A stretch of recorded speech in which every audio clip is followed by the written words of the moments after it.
A gente começa mais um Aspomil de olho no futuro. Comigo aqui, meus amigos, como sempre, Rafael Batalha, Lucas Carvalho. E hoje a gente tem a honra de receber em nossos estúdios o comandante-geral da PM, Coronel Cássio. Muito obrigado pela presença, Coronel. Bem-vindo. Obrigado, eu que agradeço a oportunidade de estarmos aqui, o convite, é uma honra falar com vocês novamente. Coronel, esse é um espaço que a Aspomil, a Associação de Assistência Social dos Policiais Militares de São Paulo, disponibiliza e criou esse projeto de dar voz aos PMs. Queria que o senhor falasse da importância desse espaço que a gente tem hoje aqui. Bom, primeiro eu sou suspeito a falar que eu sou fã da Aspomil há muitos anos, conheço o trabalho sério que ela realiza. E o que é legal da Aspomil é que ela não fica presa naquele lugar comum, né, de fazer mais do mesmo. O fato, estamos aqui justamente por causa disso, né? É uma associação que também divulga o trabalho dos policiais militares, da instituição. Então fica aqui o meu agradecimento como policial militar. Meu agradecimento, viu, Dirceu? Te agradeço muito pelo trabalho excelente que você tem realizado durante anos a fio aí, tá bom? Sucesso sempre, conta comigo. Agora, comandante, para chegar no comando da Polícia Militar tem toda uma história e a gente gosta aqui no Aspomil de Olho no Futuro de fazer aquele resumão, né?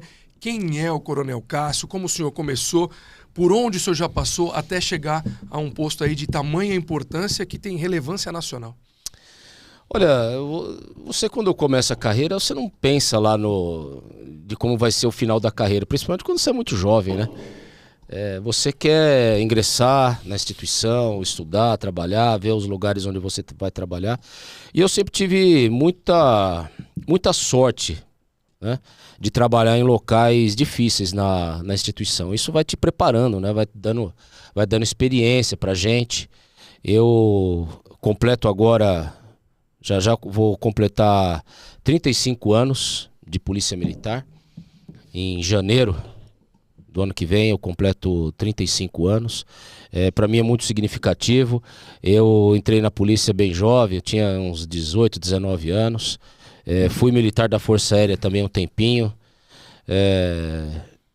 Vim para cá com muito orgulho, conhecer a instituição. Sou apaixonado pela instituição. Defendo a instituição onde quer que eu esteja, porque eu acredito muito no que a gente entrega para a comunidade, para a sociedade. E conhecendo o Brasil, eu acredito cada vez mais nesse modelo, né? De polícia séria, de polícia estruturada, de polícia que respeita disciplina, hierarquia, respeita os amigos, respeita os colegas, respeita o cidadão. Eu sei que para o grande público não é isso que normalmente eles veem na grande mídia, né? Ele não é isso que ele tem acesso, mas nós, como conhecedores dos nossos números, eu sei qual que é a verdade, então baseado na verdade vem a minha paixão. Ao longo de todo esse tempo de carreira, quais foram os maiores desafios que o senhor teve que lidar na Polícia Militar de São Paulo e que a própria instituição foi encarando, enfrentando? Porque nós estamos falando aí de anos que as coisas vão evoluindo, vão mudando. O senhor lá, quando o senhor começou para hoje, o que o senhor vê de desafios que foram alcançados, que foram supridos? Olha, é bem interessante essa pergunta aí, que faz a gente pensar em muita coisa, né? Mas olha só, a polícia, ela se modernizou muito durante esse período, né? Nós tivemos aí, na minha visão, uma modernização muito grande na área de logística, na área de métodos de aplicação dos nossos recursos. Antes as coisas eram pensadas, mas elas não eram, como que eu posso dizer, não eram sistematizadas em todo o estado de São Paulo. Agora, já de muitos anos para cá, isso gerou repercussões nos indicadores criminais. Eu te dou um exemplo bem simples. Eu até brincava, eu falei isso recentemente. Quando eu era aspirante, o bom comandante de companhia, pro colega que está nos ouvindo aí, o comandante de companhia é o colega que é responsável por um território, uma cidade no interior, eventualmente, ou mais de uma, ou um grande bairro aqui em São Paulo, ou na região metropolitana. Aí a população varia de 80 a 120 mil pessoas. O bom comandante de companhia é aquele que a companhia era arrumada, né, Dirceu? Era uma companhia bem arrumada, bem estruturada, bem pintada. Hoje continua sendo, mas tem algo a mais. Esse algo a mais o que que é? São os indicadores criminais. É algo que a polícia evoluiu muito para isso. Hoje, o pessoal observa os indicadores criminais dia a dia. O que significa isso? Então, imagina um bairro, me fala um bairro de São Paulo, uma cidade do interior, que vem na sua cabeça aí. Bom, cidade do interior é Araçatuba, minha cidade natal. Araçatuba. Então, a cidade de Araçatuba, você tem o CPI 10, que é o responsável pela região de Araçatuba. E você tem ali na cidade de Araçatuba o 2º I, né, que é o batalhão. As pessoas lá, eles fazem o planejamento diariamente baseado nos indicadores criminais. Então, se você tem um aumento, uma incidência de furto, de roubo em qualquer região ali da cidade de Araçatuba ou no entorno, nas cidades, você vai ter operações policiais lá. Isso aí vai fazendo o crime cair, né? Porque a diminuição dos indicadores criminais, ela é algo que ela não acontece de uma hora para outra, né? Você tem que ir fazendo operações, presença policial, isso vai diminuindo paulatinamente. Então, se você olhar hoje os indicadores criminais de São Paulo e comparar com outros grandes aglomerados do Brasil, você vai ver que os nossos índices são bem menores. Assim, eu tenho falado muito isso, até insistentemente, para ver se as pessoas entendem. Hoje, os indicadores criminais de homicídio, por exemplo, de São Paulo, são menores do que de Nova York. E muito provavelmente você vai passear lá em Nova York e se sente mais seguro em Nova York do que se sente em São Paulo. Por que o senhor acha, então, que, só aproveitando antes dos meus colegas continuarem aqui, mas já que o senhor está falando essa questão dos indicadores... percepção. Isso, por que a população ela não percebe isso na visão do senhor? Olha, tem muito a ver com aquilo que a gente noticia todos os dias, a imprensa noticia? É muito disso, o senhor acredita? É muito disso. Olha só, a percepção ela caminha um pouco atrasada em relação à realidade. Isso em qualquer área. Então, qualquer serviço público ou mesmo privado, ele melhora. Quando você tem uma melhora, as pessoas demoram ainda a perceber. Então, imagine um lugar que não tinha assistência médica. Aí, de repente, vai lá o prefeito XYZ, inaugura uma UPA. Então, as pessoas estavam acostumadas com aquela ausência daquele serviço, o serviço aparece e a percepção vai melhorando com o passar do tempo. As pessoas vão lá, passam na UPA, vão ter uma percepção, vai falar, a UPA é boa, a UPA é ruim. Então isso vai melhorando, não é de uma hora para outra. A gente entende isso. No caso de São Paulo ele é um foco atrativo da grande mídia. Então você está lá em Manaus, vai numa operação lá em Manaus, você liga a televisão, você está vendo o programa, o que está acontecendo na Marginal, Tietê. Então, assim, é grandemente atrativo. Aí o que acontece? Quando você veicula insistentemente os crimes, e não estamos falando que isso não tem que ser veiculado, porque eles estão acontecendo, acontece o crime. Quando você veicula insistentemente, qual que é a percepção que a pessoa tem? Porque jamais é veiculado um salvamento, raramente né? Um salvamento, jamais é veiculado prisões importantes. E quando você vai falar de números, não é atrativo para as pessoas. O que é atrativo para as pessoas é o que é visual. É o indivíduo lá de moto indo lá assaltar alguém que está andando na calçada, alguém que está com o carro parado no trânsito. Então é por isso que as pessoas têm ainda um pouco de dificuldade de associar a percepção dela com o que está acontecendo. Mas eu acredito que o paulista, ele se sente seguro. Se você perguntar para ele, olha, você se sente seguro? Eventualmente ele diga não. Mas vamos lá olhar no comportamento do paulista. Aqui na cidade de São Paulo, de uns anos para cá, a cidade de São Paulo ela mudou a postura dela em relação ao carnaval. Só para citar um exemplo. Tudo em São Paulo é gigante. Então, os primeiros anos de carnaval de rua em São Paulo já superaram o carnaval de rua de Salvador, já no primeiro ano. Nós temos uma comunidade de aproximadamente 15 milhões de pessoas que frequentam o carnaval paulista. 15 milhões de pessoas, é muita gente. É mais do que a população da cidade. É mais do que a população da cidade durante todo o período.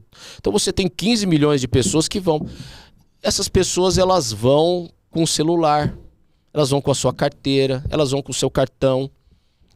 Se elas estão fazendo isso, é porque elas estão se sentindo seguras. Intuitivamente elas estão se sentindo seguras. E nós tivemos carnaval desse ano e do ano passado, os carnavais mais seguros durante todo o período que nós aferimos. Então, assim, a pessoa ela até comenta com os alunos, com os colegas, pô, eu tô me sentindo inseguro, São Paulo tá isso, tá aquilo, mas ela frequenta os lugares com o celular dela. Eu tô dizendo isso porque eu conheço locais que são realmente inseguros.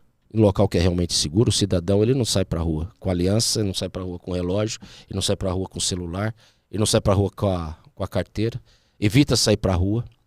Então são locais realmente inseguros. Então a gente, como profissional, você tem que fazer esse tipo de comparação.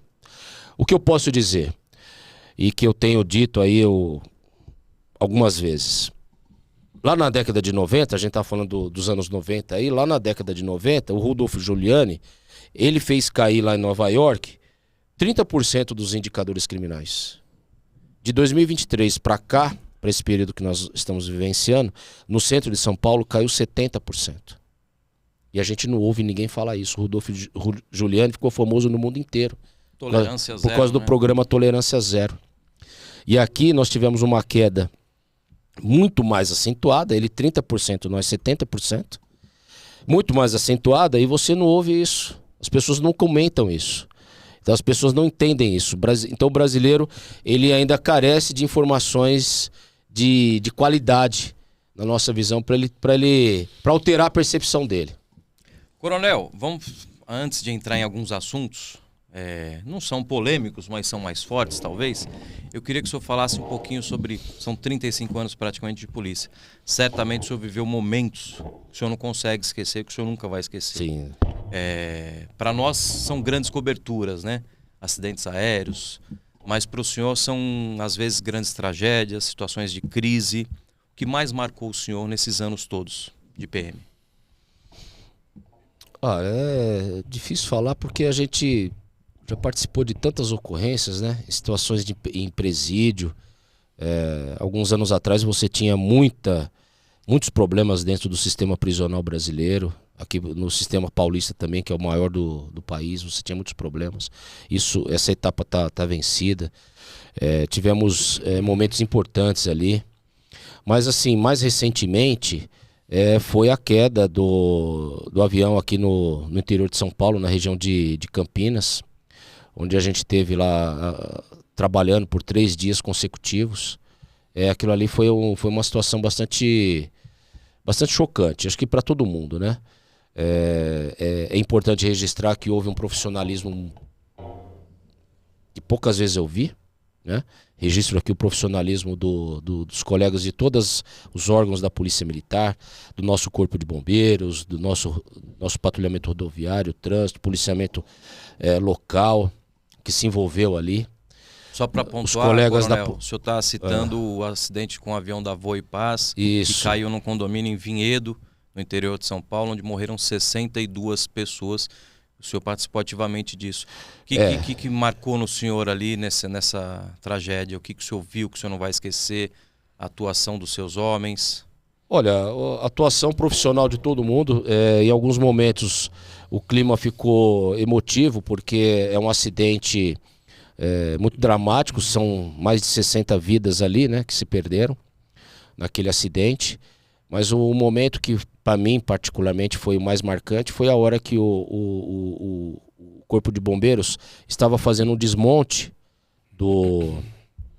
da carcaça do avião para que os colegas da Polícia Técnico-Científica pudessem fazer o trabalho deles. Então o avião, você imagina uma estrutura tubular que ficou achatada, então você vai abrindo essa estrutura paulatinamente para que os colegas da Polícia Técnico-Científica façam o trabalho. E teve alguns momentos bem difíceis ali, envolvendo crianças que estavam a bordo, e quem é pai sempre fica emocionado com isso. Coronel, a gente falando aqui em grandes coberturas, tivemos um evento recente aqui, que foi a NFL, aqui no estádio do Corinthians, em Itaquera, onde a Polícia Militar teve que fazer todo um trabalho ali de estudo, inteligência, análise, para poder receber um evento de nível mundial. Saíram, toda a crítica já mostrou que a cidade de São Paulo saiu muito grande em relação a isso. Eu queria que o senhor destacasse como é que foi participar desse momento que é histórico aqui para o nosso país, que agora faz parte até do calendário do esporte aí da NFL. Principalmente pela desconfiança, né, Batalha? Que muitos atletas dos times americanos, antes de virem para São Paulo, falavam, olha, eu não vou sair do hotel. Mas fizeram inclusive, comentários, né? se não me engano, em Filadélfia, né, o índice criminal é maior do que em São Paulo. É maior que E São volta Paulo. naquilo que o senhor falou, daquela Percepção, sensação né? da percepção das pessoas, né? Olha, isso aí foi muito legal. É algo que o paulista, o paulistano, o paulista e o brasileiro podem se orgulhar muito. O que acontece? Isso não estava na nossa rotina, fazer um evento nesse padrão ali na arena do Corinthians. Quando nós soubemos do interesse da organização de fazer o evento, nós já começamos a fazer reuniões. Fica aqui o meu muito obrigado à nossa coordenadoria operacional, na pessoa do Coronel Carvalho, que fizeram um trabalho muito excelente de planejamento, e depois todos os 1.500 policiais que foram empregados nessa operação. Qual que é a dificuldade dessa operação? Primeiro, o número de pessoas, que é grande, mas isso aí nós já estamos habituados por causa dos grandes eventos que nós temos em São Paulo. Mas também vieram muitos estrangeiros, e a chegada até a arena é uma chegada longa. Nós estamos falando de um percurso, ou seja, de transporte coletivo ou de transporte individual longo. Então isso expõe muito as pessoas que eventualmente não conhecem a cidade. Então nós fizemos um planejamento no sistema de transporte, seja ele coletivo e também nas grandes avenidas que levam ao local. Fizemos um trabalho muito intenso lá também nos locais onde os atletas ficaram hospedados e também boa parte dos turistas. Fizemos um policiamento preventivo lá. E no próprio estádio, aí sim que nós já temos bastante experiência. E o resultado final é que nós não tivemos nenhuma ocorrência de roubo, né?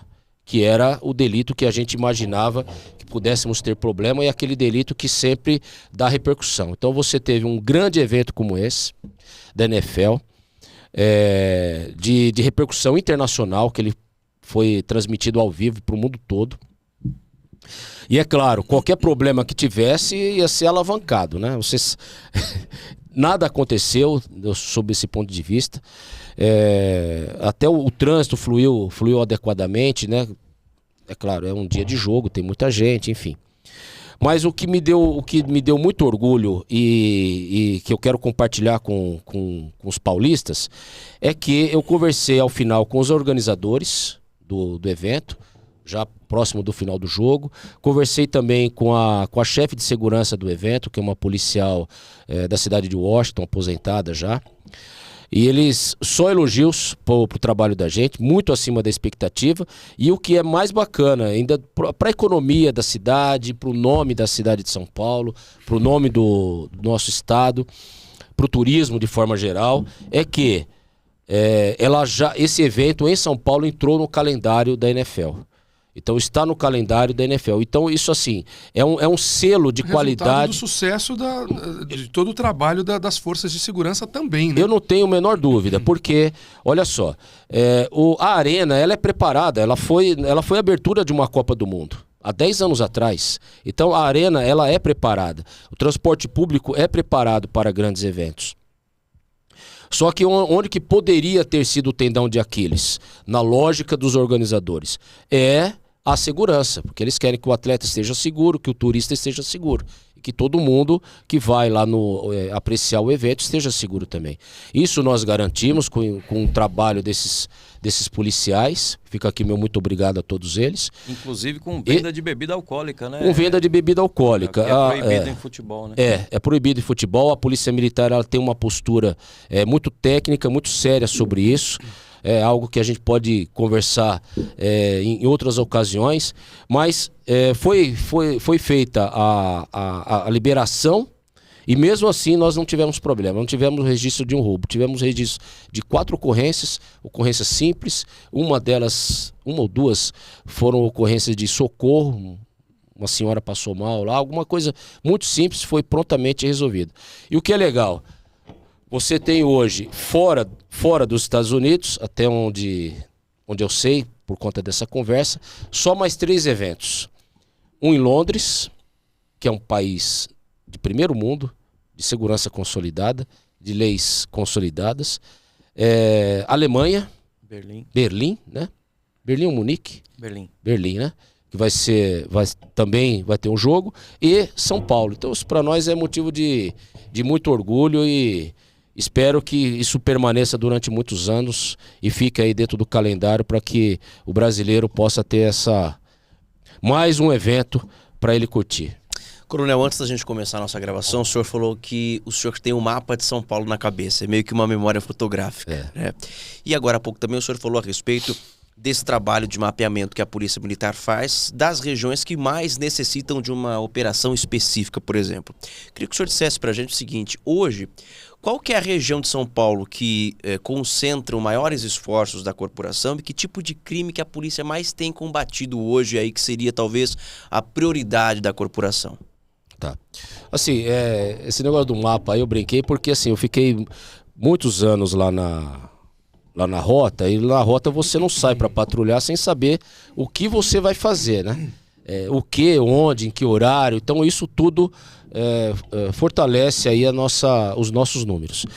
Vamos lá. Hoje você tem uma diminuição muito bacana que não começou agora, é uma estratégia longa da polícia e que coloca hoje os nossos números, a nossa taxa em 6,24, 6,32 de homicídio.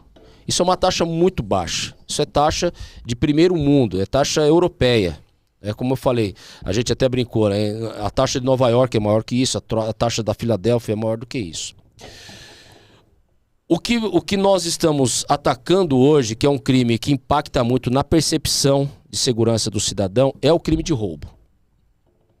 O crime de roubo ele adquiriu já de alguns anos para cá uma dinâmica muito acelerada, com empregos criminosos empregando motocicletas.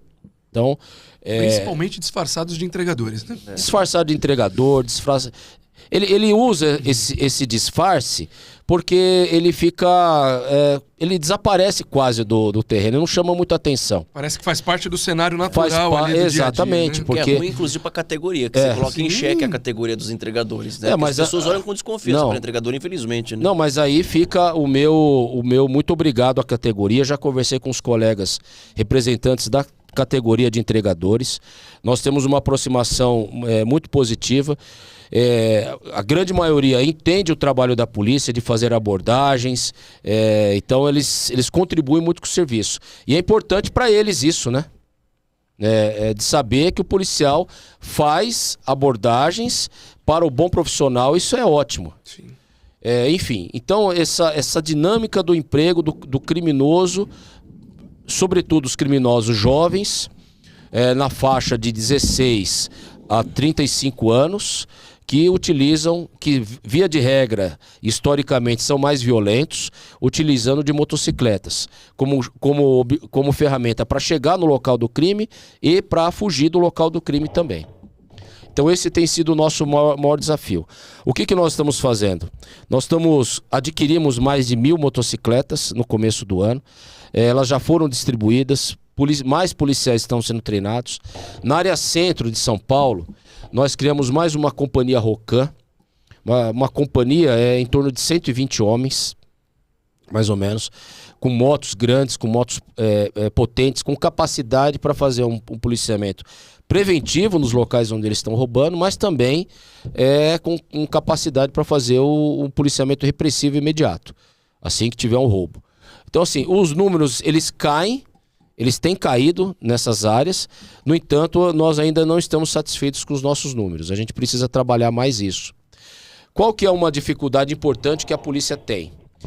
É que, eventualmente, a gente prende o mesmo indivíduo, o mesmo camarada, o mesmo criminoso, mais de uma vez. Eu ia perguntar até se era frustrante para os senhores essa missão, né? Que eu até comentei outro dia com um policial militar, desculpa interromper os colegas aqui, que durante uma operação na Praça da Sé, que o policial falou: a gente prendeu aquela moça ali semana passada, tá traficando e tal. E aí a justiça vai lá... E às vezes uma prisão dessa requer o emprego de um monte de viatura, profissionais, operações policiais que a gente acompanha tanto, e o cara tá, depois de uma comum, semana, né? Infelizmente é comum. Uma semana é muito, né? O cara às vezes, dias depois, tá solto. Frustração é uma palavra que cabe aí, coronel, ou não é bem isso? Porque eu acredito que os senhores vão lá, se empregam em tudo aquilo que foi pensado, estudado, prende a pessoa. Vê lá, semana que vem, o mesmo criminoso está na rua e cometendo o mesmo crime. É frustração, um pouco de decepção também. Mas com o passar do tempo, à medida que você vai ficando experiente, ficar experiente é isso, né? É saber entender o cenário.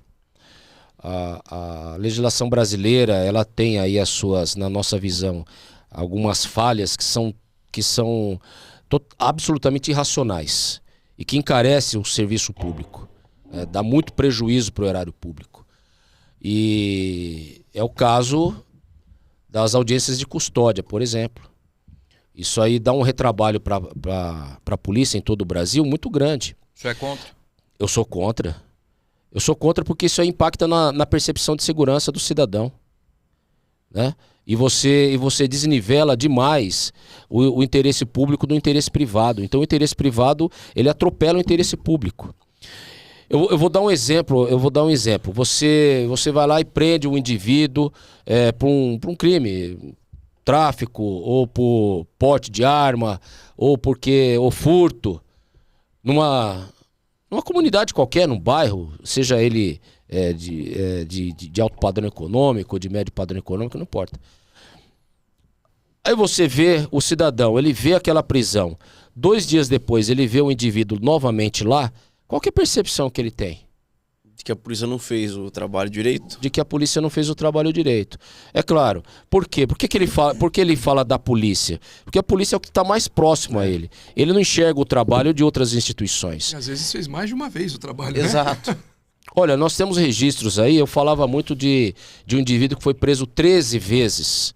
Esse indivíduo, ele cometeu roubo, ele praticou roubo ali na Avenida dos Estados, perto do Glicério, foi preso ali, pela 13ª vez, o indivíduo. Nós já temos casos aí de indivíduos presos por mais de 20 vezes.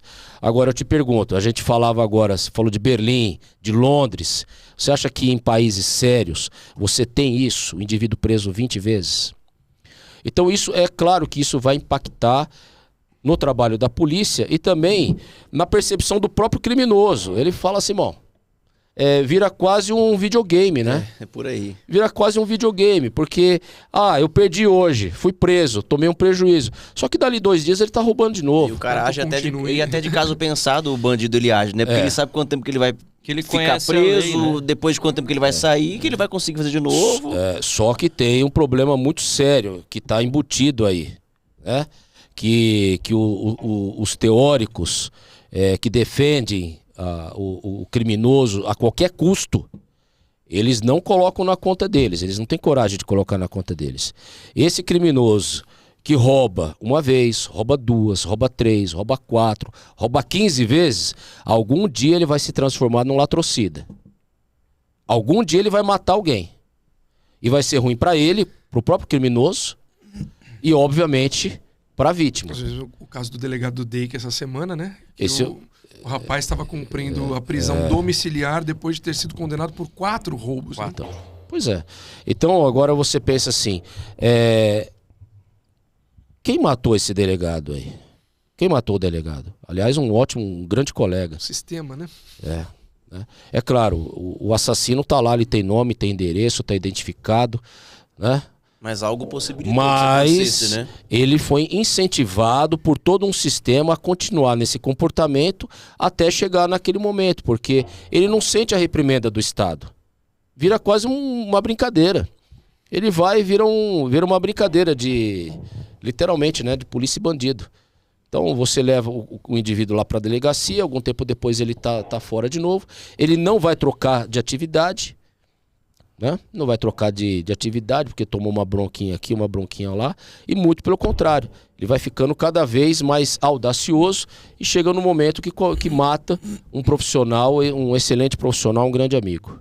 Coronel, no cenário que a gente vive hoje, no Brasil que a gente vive hoje, a gente percebe isso todos os dias também, cobrindo, né, matérias policiais, fica essa sensação real, né, de que a segurança poderia ser muito melhor se as leis do nosso país fossem melhores. E aqui a gente vê, e a gente pode falar isso abertamente, não tem nenhum problema, que a lei é muito pró-bandido, pró-criminoso.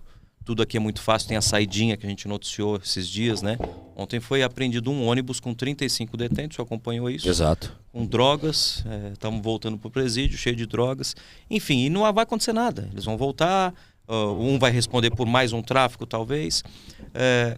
É muito difícil mudar isso para a gente ter um país com uma segurança melhor. Passa por quais situações o senhor acredita? Olha, O leigo, ele acha que a polícia, ela quer que o criminoso fique 300 anos preso. Não é isso, não é nada disso. E a gente não precisa ficar inventando muita coisa, não. Basta olhar o que os países modernos fazem. Basta olhar o que a Alemanha faz. Basta olhar o que a Inglaterra faz, o que os Estados Unidos faz. Vamos dar uma olhada no que os países sérios estão fazendo com os seus criminosos. É simples assim, não precisa inventar muita coisa. Eu costumo brincar que assim, o bandido brasileiro, ele é folgado, né? Ele é muito folgado.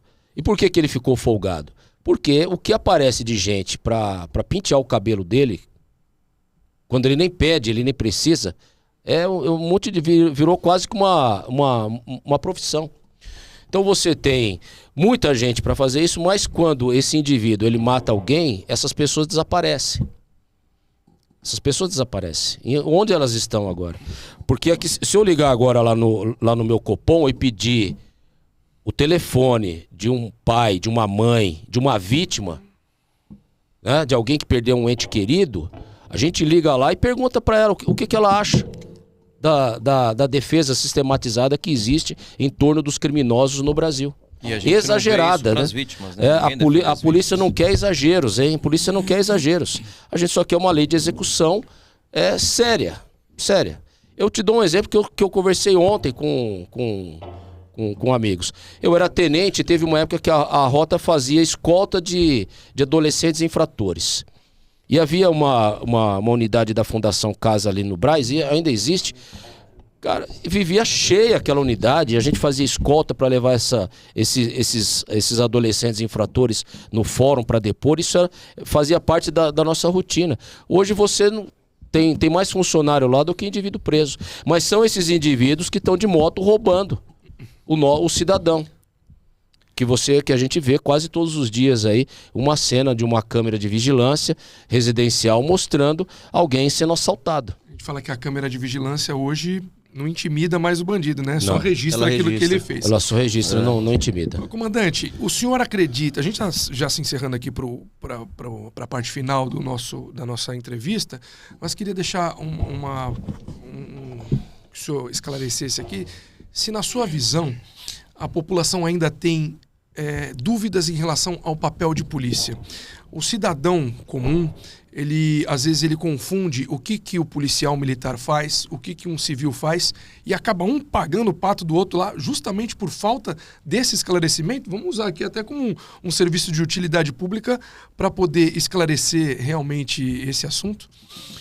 Assim, a polícia militar, ela tem essa alta visibilidade porque é o que o cidadão vê todos os dias. Então, assim, de uma forma bem apertada, é um resumo bem apertado. A polícia militar é responsável pelo policiamento preventivo, né? Evitar crimes. Por isso que a gente estava na sua primeira pergunta lá, a gente sempre concentra os nossos esforços onde você tem maior concentração de crime. Eventualmente o colega fala, mas eu tenho visto pouco policiamento aqui na minha rua. Ainda bem, então, porque os indicadores criminais estão baixos aí. Se estivesse alto, você teria visto mais. Então, basicamente, o nosso trabalho é o trabalho preventivo e repressivo imediato. O que é repressivo imediato? O roubo está acontecendo, o crime está acontecendo, a emergência está acontecendo. Alguém diz que 193, diz que 190, que são os nossos dois números de emergência, a Polícia Militar irá lá atender. Se tiver que acionar outras instituições, acionará outras instituições. O trabalho dos amigos da Polícia Civil é a investigação. Aconteceu o roubo, eles vão investigar a autoria e materialidade. Até porque a polícia, acho que ela fica naquela linha de frente, né, comandante? Sim. É o primeiro contato com a da população, né? É o primeiro contato. Hoje o nosso tempo-resposta depende varia um pouco, mas o nosso tempo-resposta em alguns lugares daqui de São Paulo, ou nos grandes centros, está em torno de 4 minutos. E nos locais um pouco que é o nosso tempo de resposta não é o ideal ainda, mas está em torno de 14, 17 minutos. Então a pessoa diz que o 90 é a primeira instituição a chegar. Coronel, rapidamente, eu queria que o senhor fizesse um comentário. Eu sei que a Polícia Militar é uma instituição apartidária, mas aproveitando que nós estamos num período eleitoral, nessa mesma mesa trouxemos muitos policiais militares que são candidatos nessas eleições. Eu queria que de uma forma genérica, porque, repito, a Polícia Militar é uma instituição partidária, mas que o senhor dissesse o seguinte: quais são as características ou quais são ali a noção de disciplina que um policial militar pode trazer e pode contribuir para o processo político de uma cidade? Olha, os policiais militares que estão na ativa, a gente nós não podemos nos manifestar politicamente. O policial que tem o desejo de sair candidato, ele pede uma licença, existe uma licença específica para isso, e ele exerce o seu direito de sair candidato. O pessoal que é candidato, e que eu vejo, que eu fico até com certo orgulho desses colegas, é que ele leva para o universo político, que eu acho que é carente disso, um pouco de civilismo, tá? O policial militar, ele aprende a respeitar as instituições.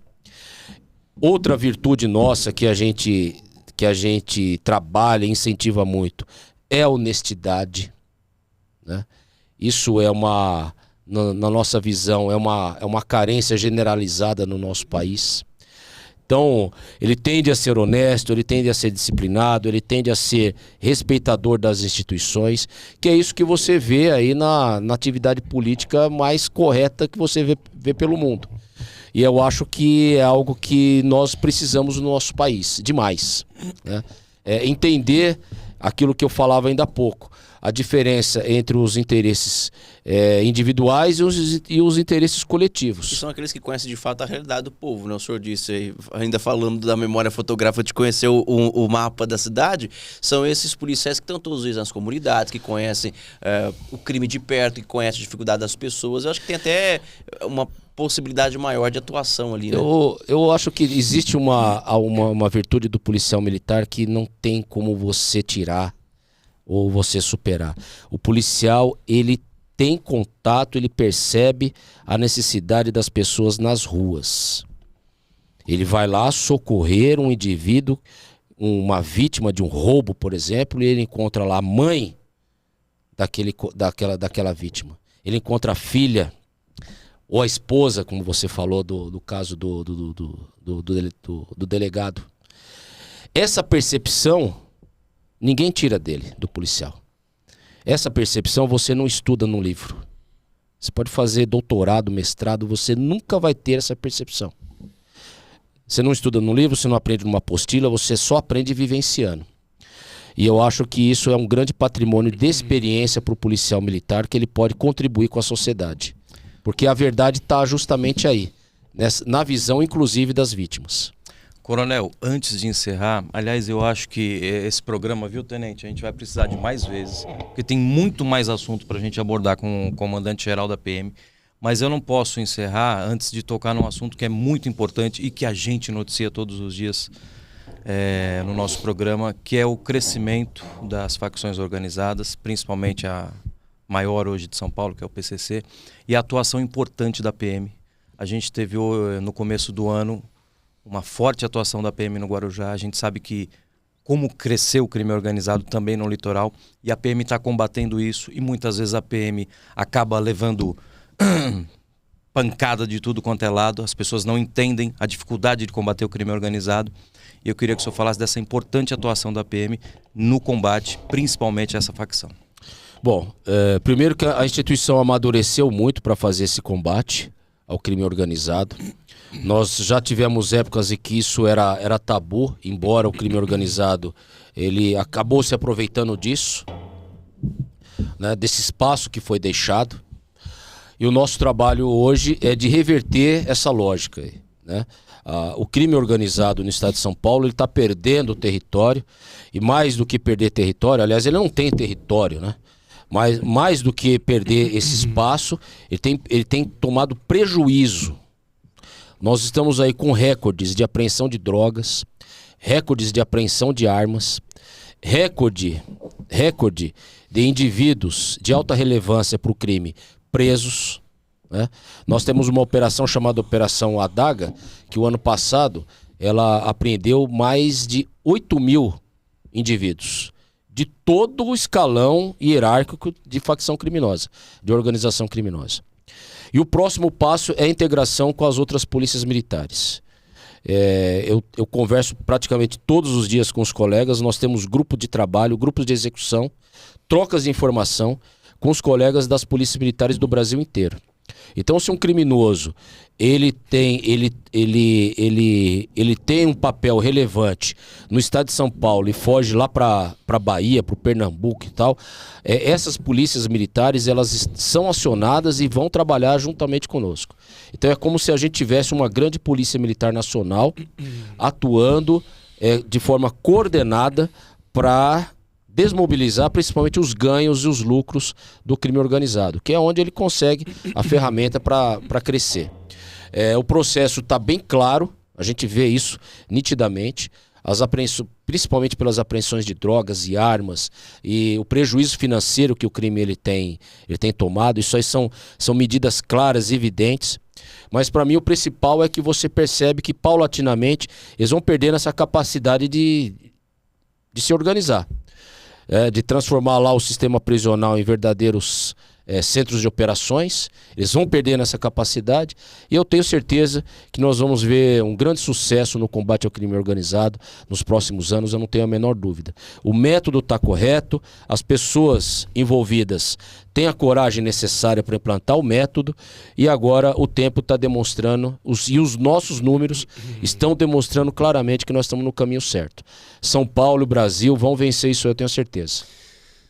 Comandante-geral da Polícia Militar, Coronel Cássio, baseado nisso que o senhor falou agora bem no finalzinho, gostaríamos de encerrar aqui o nosso bate-papo com uma mensagem do senhor para os policiais militares aqui do estado de São Paulo. Se o senhor puder passar uma mensagem para eles, até como uma orientação ou até uma inspiração de tudo isso que o senhor falou para eles, o espaço é do senhor. Bom, primeiro é agradecer a vocação, né, dos nossos policiais. Ninguém entra na polícia sem ser vocacionado. E se entra sem ser vocacionado, ele rapidamente ele descobre que aquilo ali não é para ele. Então nada acontece por acaso. Então as pessoas do bem se juntam. E no nosso caso a gente se junta e veste cinza. Usa o cinza. Então fica aqui meu muito obrigado. O trabalho dos nossos policiais nas ruas está dando resultado. É um trabalho que é um plantio. E nós já estamos colhendo os bons frutos desse plantio. Vamos continuar nesse ritmo, vamos continuar nessa dinâmica profissional, nesse empenho, nessa vontade de entregar mais para o cidadão, porque o cidadão de bem ele está nos observando, ele está vendo o que está acontecendo. Está vendo mais prisões, está vendo a forma que o policial trabalha nas ruas, a forma como o policial ele está atento, ele atende o cidadão. Então tudo isso é observado e eu tenho certeza que as pessoas que falam com o policial na rua comentam isso também. Todos os dias eu converso com gente que me fala isso, os policiais. Então é um motivo de orgulho. Eu tenho um grande orgulho da Polícia Militar do estado de São Paulo. Sempre tive e cada vez mais pelo que a gente tem entregue para o cidadão. Coronel, muitíssimo obrigado então pela presença, pela participação. Seja bem-vindo em outras vezes. Tenente Dirceu, já vamos pôr na agenda aí, viu? Tem muito assunto, Tenente. Precisa falar de torcida organizada nos estádios. Precisa falar de Cracolândia, área aberta de uso, né? Que chama agora. Cenas abertas de uso. Cenas abertas de uso. Tem muito assunto, o senhor vai precisar voltar aqui, hein? Estamos à sua disposição aí. Já tem um compromisso aqui, hein, Tenente? Olha lá. Tá vendo só. O Dirceu é um grande amigo, tá? Estamos à disposição. E é bacana para a gente esclarecer também algumas dúvidas de quem nos ouve, quem nos vê aí. E esse é um espaço para isso, é para a Polícia Militar, né, meus amigos? Coronel, É isso. Muito obrigado mais uma vez em nome da Aspomil, do Tenente Dirceu. Então a gente já fica aqui com esse compromisso de nos encontrarmos brevemente. Tá combinado. Obrigado, abraço. gente. Um grande abraço. Obrigado, coronel. Esse mais um Aspomil, de olho no futuro, a gente se vê por aí. Até.